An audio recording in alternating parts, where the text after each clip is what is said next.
Yo, what's good? I'm back.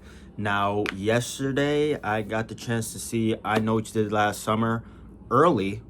I originally was gonna see it Thursday, but there was this bloody disgusting, they were hosting this event where, if you gotta sign up and you could potentially win a free ticket to see it early in 4DX, and I managed to get a ticket. So, yeah, now I'm here to do a review for it. Now, check out my TikTok. I made an out of theater reaction for it, and Sunday I posted a video about some rumors that I've been hearing about who the killer is going to be. So make sure to check those videos out on my TikTok, Tyree.Figueroa, Tyree.Figueroa on TikTok. Word. But yeah, it turns out, well, if you see my video, you'll know that I was correct about who the killer is. And yeah, let's just talk about it. Now, this is all spoilers. This is going to be all spoilers. So if you don't want spoilers, click off. What I will say is I had a good time, but it does have a decisive ending. So take that how you will. And it's also it's kind of goofy. Like, it's like low-key a comedy. Take that as you will. Now, let's get into it. So, let me just say first off that yesterday was fire. Getting to see it early in 4DX was incredible. I'm truly blessed and grateful to be able to have gotten a ticket. All I can say is thank you, God. You feel what I'm saying? For giving me this opportunity to be able to do this. Yeah. Now, in terms of the movie, we have Chase Suey Wonders, Madeline Klein, Sarah Pigeon, what's that guy's name? Tyreek Withers, and the other guy, I forgot his name, but his character's name is Milo. They're the main cast, and also Freddie Prinze Jr. and Jennifer Love Hewitt reprised their roles as Julie James and Ray Bronson. Shit. My leg. Damn it. My dogs were in a fight and one of them bit me in the back of my leg. So it's like and I just scraped it against my bed. All right, whatever. So this essentially follows those five. It's the 4th of July. Ava is coming back to Southport. She's our new lead. Chase Suey Wonders playing Ava. And it's Madeline Klein's character's Danica, her engagement party, I think, with Teddy. So they are together in the beginning of the film, like I assumed they would be. And they go off to see the fireworks, in that iconic location, the road. But at first it's just Ava, Milo, Teddy, and Danica. They invite Stevie. Now, Stevie's kind of like the outcast. They used to be friends in high school, but then Stevie says they abandoned her and that, she dealt with like drug abuse or some shit like that. And she went to rehab and all that shit. And I think like one of her dad passed away like the year prior. So Stevie's been going through a lot. They invite her because they feel bad and they go off. Now, again, like I said, this movie is very goofy. There's a lot of pop culture references. So they stop in like the side of the road to see the fireworks. Teddy, this nigga Teddy, he is like the new Barry, but he's a little more tolerable, I guess. Or he's like better at hiding the fact that he's like a little bit of an asshole. So he actually recites the damn Nicole Kidman ad in the AMC. Like if you go to the movies a lot, that Nicole Kidman ad, like we go to the movie, we go to this place for magic, some shit like that, he recites that, and they even mention Bloody Disgusting at one point. So there's a lot of like random ass pop culture references, and like a bunch of like Gen Z slang, like astrology, and a whole bunch of slay queens, bullshit like that. So there's that. Teddy, I'm not gonna lie, Teddy's a little funny. Like he's definitely the funniest in the whole group. He Tyreek Withers, he did a great job, and I'm excited to see him in his new upcoming film titled Him, which is coming out in September, I think. But Teddy was great. I enjoyed him. He's like a funny asshole. So a car's approaching, and Teddy's like standing in the middle of the road at this point, like being a little, goofy as shit. He's drunk and looking at the fireworks. He's like, man, fuck that car, bro. That car ain't gonna hit me. And then everybody starts tweaking. Milo pulls him out the way, and the car swerves and just keeps going. And then it's all good until another car swoops in, curves, and then hits one of the rails and then goes off a cliff. But before that, they try to save him, but they fail. Now this guy, he's not really important. He's not the killer. He's just some regular guy. His name is Sam. But he does have something to do with the killer. So it is still like it's kind of different. It's the same accident. I wouldn't say it's the same accident. Like it's slightly different. So I'll give them that for not having the exact same accident occur. So they all have that conversation, like, what are we gonna do? Teddy's like, I'll call the police, and then we're gonna bounce and head to the police station. So they're like, all right. And Stevie's a little worried because she's not rich like everyone else, so she's a little concerned. So they drive off, and they actually don't go to the police station. They stop at Teddy's dad's house, which is Grant. Now he's like the rich guy, the rich guy that brushes everything under the rug. So they're like, all right, let's make a pact to never speak about this again. My dad's gonna handle it, and word. And then that's it. A year later, Danica and Teddy aren't together. She's dating this new guy named Wyatt, and she gets a letter saying, I know what you did last summer. Now they all get back together and try to figure out who the killer is. There's also this other character, Tyler, played by Gabriette, and she was actually pretty entertaining. She's this like weird, odd podcast girl. She talks about like murders and shit. She reminded me a little bit of Nancy from I Still Know What You Did Last Summer, but like a little more extreme. She doesn't last very long. But for what they gave her much more screen time than I anticipated. I'll say that much. Her and Ava hook up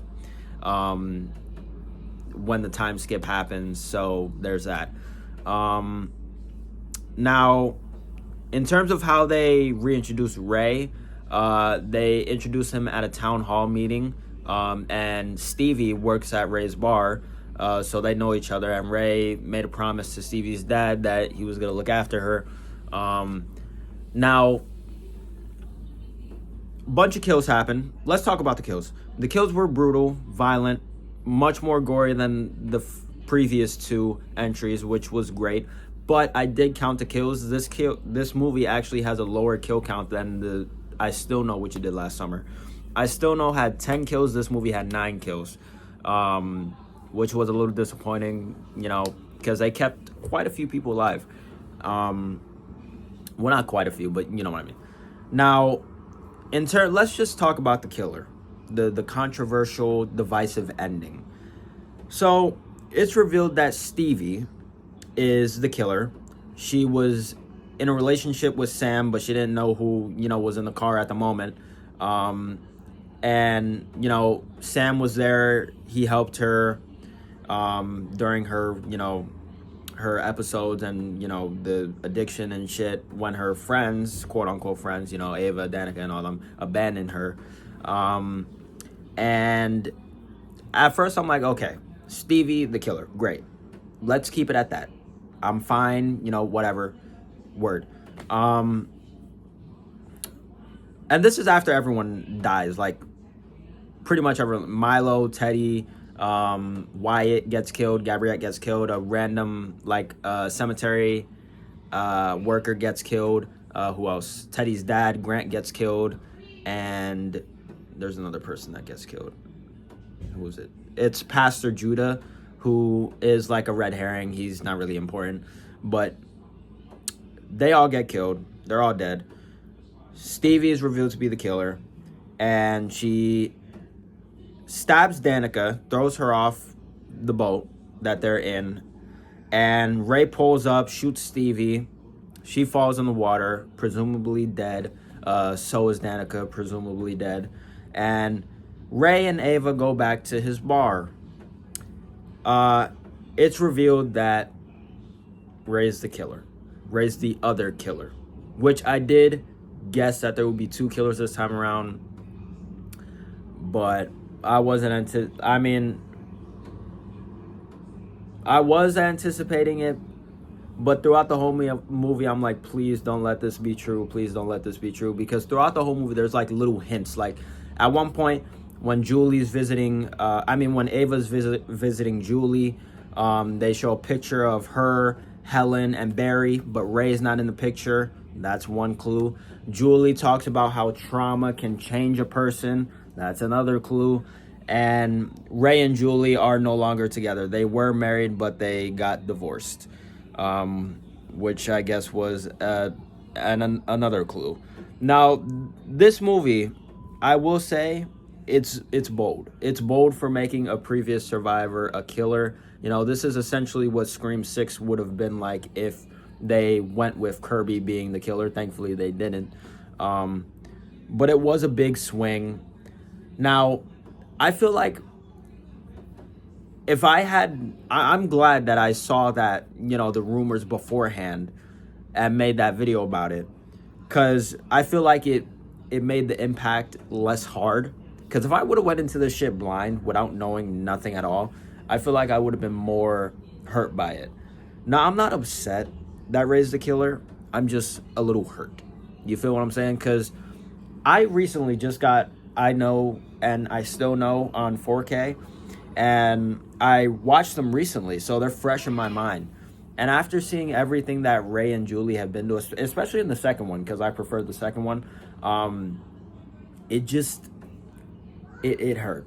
I'm not gonna lie. I'm not gonna sit here and act like it didn't hurt. It hurt seeing my boy Ray go out like that, because I knew Ray was gonna die, but I didn't think it would be like this. You feel what I'm saying? It was kind of a punch in the gut. I'm not gonna lie, but it was bold. It was bold. It's never really been done before, and I can only praise and commend the director for taking this big swing. But I'm not gonna lie, it's gonna take me a while to really accept the fact that Ray would do this, and that whole last conversation with him and Julie, I was watching it just like that was my face the entire conversation. It was rough. It was rough. And then Ava kills Ray, and then he dies, and then Ava makes a joke saying like F 4th of July, and Julie's like, yeah. I don't know. I feel like some of the jokes were just ill-timed. I don't know. Maybe I'm taking it too serious. I mean, I get it. It's a movie, it is what it is, but I feel like they should have held back on some of those jokes. And I feel like Julie, I feel like they just brushed over the fact that Ray would actually try to kill Julie, and Julie just is fine with killing Ray or having Ray get killed. And Ray's fine with killing Julie after everything they've been through. I just feel like they brush over that a little too quick and too easy. Anyways, let's talk about the surprise cameos. Danica has a dream sequence, and Sarah Michelle Gellar's back. Helen Shivers, she returns in this weird, kind of funny dream sequence. They have a little conversation, and then Danica wakes up. It was like a little random nightmare, like Nightmare on Elm Street. But yeah, Helen Shivers does return. Word. And in the post-credit scene, Brandy, aka Carla, from I Still Know returns. She's watching the news. She sees everything that's happened, and then she jokes about it. Then Julie visits her and shows her a letter. It's a picture of them two, and her Carla's face is crossed out, and Carla's like, "All right, who we gotta fuck up this time?" And that's how the movie ends. Now, Danica is alive. She washes up on shore. She survives, and Ava mentions that Stevie is also alive, and if her and Danica should go, handle that. And Danica's like, "Yeah, probably." And that's it. That's the movie. Everyone. Oh, by the way, Lola Tung and Nicholas Chavez, they were supposed to be in the movie. They filmed their scene, but their scene ended up getting cut. The director was talking about it. So hopefully, when the physical media, home video release, physical media, my fault. When that comes out, the Blu-ray, DVD, 4K, hopefully they have their scene, Lola and Nicholas's scene as a deleted scene, because it technically is a deleted scene. Hopefully they have that as one of the special features, because I would like to see that, since it didn't make the cut. Overall, I had a good time, but I feel like this movie is... I'm not sure if it's going to be, well received, because there are a lot of jokes. It's very goofy. The kills are brutal and gory, but I feel like some 90s fans, some, 90s babies are going to be a little butthurt by the fact that Ray is the killer, and yeah, that's about it. I mean, I enjoyed it. Is it my favorite horror movie of the year? I don't think so. I think Final Destination Bloodlines is still my number one horror movie of the year. I will be seeing it again tomorrow, because I already have my ticket. I've been having my ticket for tomorrow, So hopefully after I see it again, I could, be more sure of my feelings on this movie. But what I will say is, based on that first time experience, 4DX, all that, it was a good movie, but it's going to take me a while to accept the fact that Ray is the killer. And that's just that. Now, this might get a sequel, because they leave it open-ended, with Stevie being alive, Julie and Carla teaming up, Danica and Ava, being alive, So there could be more, but if this is a one and done, then, I'm fine with that too. I just think, think about this for a second, right? Somebody who's never seen these movies before, a few years later after this movie has already come out, on, digital, Blu-ray, all that, and they decide, what, I want to watch these movies. They watch 1, 2, and 3 all back to back without knowing shit, and they get to this one and they see Ray becoming the killer. I feel like they're gonna look at that shit and be like, what the fuck? Why? You know what I'm saying? I don't know. I'm not mad. I'm just hurt. You feel what I'm saying? But I'll live. So there's that. The performances were good. Everybody did their thing. It's just, I don't know. This movie's it was good. But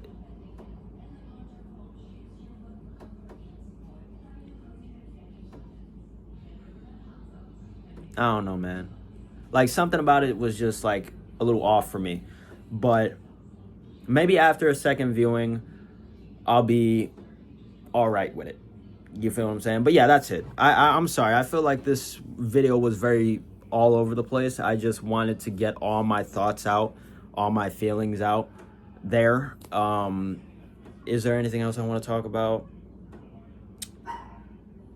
I don't think so. I guess maybe some of the kills. Milo gets strangled.